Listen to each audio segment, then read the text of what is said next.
Lama tidak bertemu. Hari ini aku pengen ngasih tahu ke kalian gimana isinya dan ada apa aja isinya di dalam perpustakaan. Beberapa hari ini memang gak pernah ngevlog karena jadi biasanya aku tuh ngevlog satu hari, aku bikin beberapa episode buat ditayangin, sisanya biar aku tuh fokus buat belajar. Ini tuh hari Jumat. Nah kemarin Senin, Selasa, Rabu, Kamis aku gak ngevlog sama sekali, tapi tinggal tayang aja supaya ya gak keganggu waktu belajarnya. Dan Jumat biasanya waktunya lebih santai. Jumat juga kelasnya gak begitu berat. Kalau nggak udah keburu puyeng duluan guys. Senin, Selasa, Rabu, Kamis, Jumat kemarin Selasa, Rabu, Kamis pembahasannya tentang macem-macem deh. Tapi aku seneng. Ada global crisis, ada tentang currency juga. Gimana caranya kita bisa tahu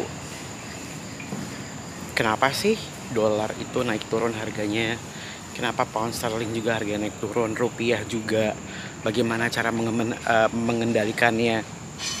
Sejujurnya kadang di dalam kelas ada beberapa kata-kata dari profesor yang tidak terlalu aku mengerti. Kayak ini tuh maksudnya apa ya? Kalian tahu artinya, tapi karena ini sesuatu pembahasan yang berat, jadi kadang sedikit susah untuk mengikuti. Tapi paling enggak aku seneng, aku banyak belajar dan pikiranku kebuka banget di sini. Banyak hal baru yang aku tahu. Contohnya tentang negosiasi. Aku seneng banget di kelas negosiasi hari ini juga berhasil mendapatkan win-win deal. Setelah kelas negosiasi yang pertama, aku pikir aku udah jago nego, tapi ternyata ketika ketemu sama orang dari berbagai negara, nego tuh nggak sesimpel itu. Nego nggak segampang kalian taruh harganya, atau mungkin kalau orang bilang nego tuh tawar aja setengah harga. Tidak semudah itu Ferguson. Dan aku happy banget, ternyata ini adalah keputusan yang tepat aku untuk datang ke sini. Karena ketika aku ke sini banyak hal baru dan banyak pelajaran-pelajaran yang belum pernah aku dapetin di hidup aku sebelumnya. Berarti efektif ngambil kuliah ke sini. Jadi ya ini penting juga buat kalian. Belajar itu bukan tentang bagaimana dan bukan tentang kalian pintar atau tidak di dalam kelas, tapi berusaha mengikuti semua pelajaran dan setelahnya bisa menerapkan apa yang kalian pelajari di kehidupan kalian. Jadi mungkin aku bukan orang yang paling aktif di kelas. Ya hujan nih. Bukan orang yang paling aktif di kelas, tapi aku mungkin orang yang belajar paling banyak. Dan setiap aku ketemu sama orang, mereka tuh selalu bilang, "So you're the history, the youngest person ever." Jadi katanya aku selama OPM ini adalah anak dengan usia muda. Dan aku seneng banget karena semua teman-teman di sini melihat itu dan mengapresiasi itu bukan sebagai kekurangan, tapi mereka lebih happy. Bahkan beberapa teman-temanku yang usianya, teman satu grupku ada yang usianya 55, 56, dia sampai bilang, "Semoga anak gue nanti bisa kayak lu ya, mau nerusin kuliah lagi, terus belajarnya juga giat lagi gitu." Dan kenapa aku jarang ngevlog sama teman-teman? Karena ketika aku lagi ngobrol sama mereka, I do appreciate, aku juga tidak mau mengganggu privasi pelajaran kita, apalagi di dalam kelas, karena itu sangat amat dilarang menyebarkan, merekam, foto aja nggak boleh materi-materi yang kita pelajari di dalam sini, karena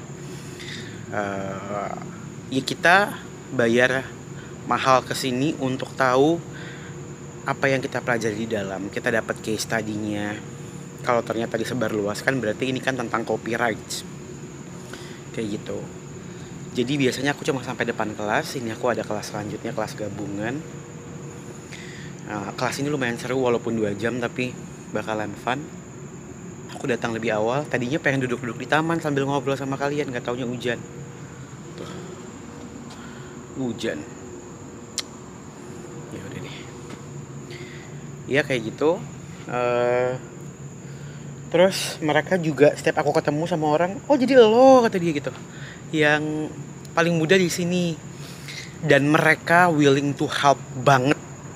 Ketika aku ketemu, mereka tanya, lu usahanya apa? Ya usaha gue ada apa aja. Terus anytime kalau lu mau, lu bayarin tiket gue aja ke Indo, gue bantuin. Atau lo datang ke negara gue, atau lo butuh apapun dari negara lain, kita tinggal ngomong di grup, nanti kita bisa saling bantu semuanya. Ini adalah pengalaman yang aku bilang bukan cuma pengalaman, tapi pendidikan, bukan tentang apa yang ada di buku ataupun di case tadi aja, tapi bagaimana kalian bisa bersosialisasi, memberikan respect ke orang lain, terus mewakili Indonesia juga memberikan attitude yang baik, dan mereka happy banget. So udah mau masuk kelas, sudah pada datang. Dosen ya bilangnya dosen mungkin. Nanti kita akan lanjut lagi. Kita akan ke perpustakaan seberang, ya. Dipikir-pikir untunglah aku berangkat duluan ya. Kalau enggak hujan, selamat deh. Ini udah nyampe.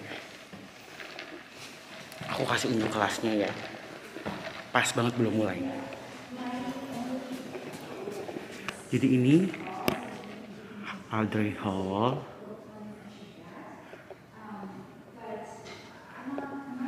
Di sini ada banyak auditorium. Buat aku adanya di 112 tuh, di paling ujung sana. Kalian pernah mungkin lihat. Ini 110. Ini air minum. Aku udah bawa kopi jadi nggak beli lagi.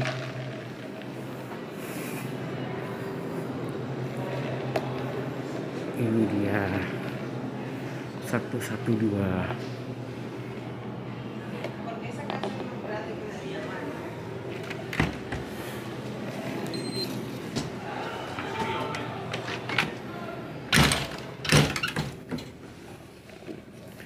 Ini dia kelasnya.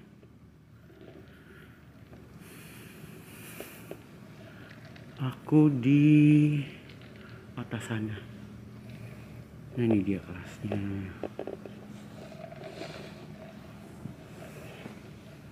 Tuh aku di situ.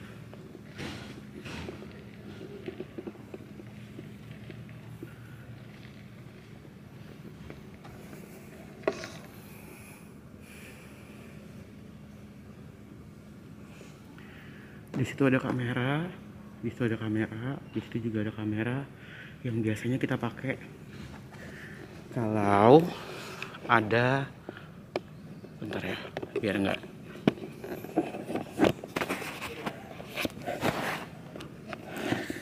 Biasanya kita pakai kalau misalkan ada narasumber yang akan ngasih materi melalui Zoom ataupun apapun itu. Dan narasumbernya tuh biasanya adalah orang yang study case-nya kita baca. Kayak kemarin ada satu study case tentang Blue Mercury. Mungkin kalian ada beberapa yang tahu, beberapa yang enggak. Blue Mercury itu seperti Sephora, Guardian tapi versi kosmetiknya, seperti Suntory, yang dia akhirnya decide untuk menerima funding dari investor di tahun keberapa gitu, aku lupa. Kurang lebihnya apa kita bahas, dan akhirnya dia datang ke sini. Salah satunya datang ke sini, salah satunya melalui Skype, dan kita bisa langsung ngobrol sama dia. Gitu. Sore ini aku di perpustakaan mau ambil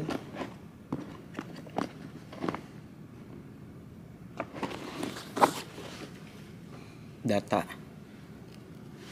Jadi ada tugas ngambil data dan membuat perbandingan rasio dari perusahaanku dibandingkan dengan perusahaan-perusahaan di luar. Contoh, buat geprek bangsu akan dibandingkan dengan quick service restoran atau restoran fast food lainnya dari berbagai macam negara. Sudah sehat atau belum? Sebenarnya sehat atau enggak tergantung dari perspektif kalian.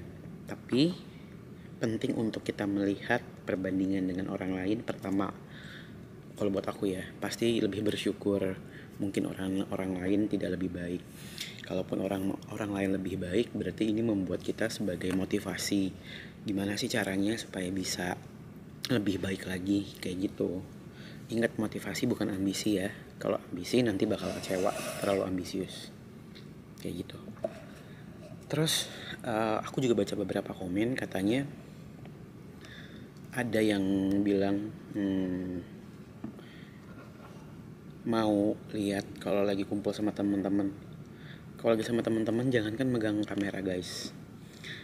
Aku respect sama mereka, dan bukan kebiasaannya di sini untuk ngobrol sambil megang kamera ataupun ngobrolin pelajaran ya, ataupun main handphone. Nggak ada, bener-bener dari pagi sampai sore, Senin sampai Kamis gitu ya, kalau lagi padat, handphone tuh jarang banget kepegang karena kita banyak diskusi tentang pelajarannya. Lama ya ngomong, aku udah 13 menit nih. Anyway, nanti aku bakalan bikin Q&A dan aku bakalan menyapa netizenku yang kurang baik. Jadi nantikan aku akan menjawab komen-komen. Karena kalau komen bagus ya tidak membuat kita menjadi introspeksi diri. Kalau lihat yang bagus-bagus mulu nanti aku bacain yang lainnya ya. Bye semua. Nih aku kasih dulu lagi. Ini teman saya living group.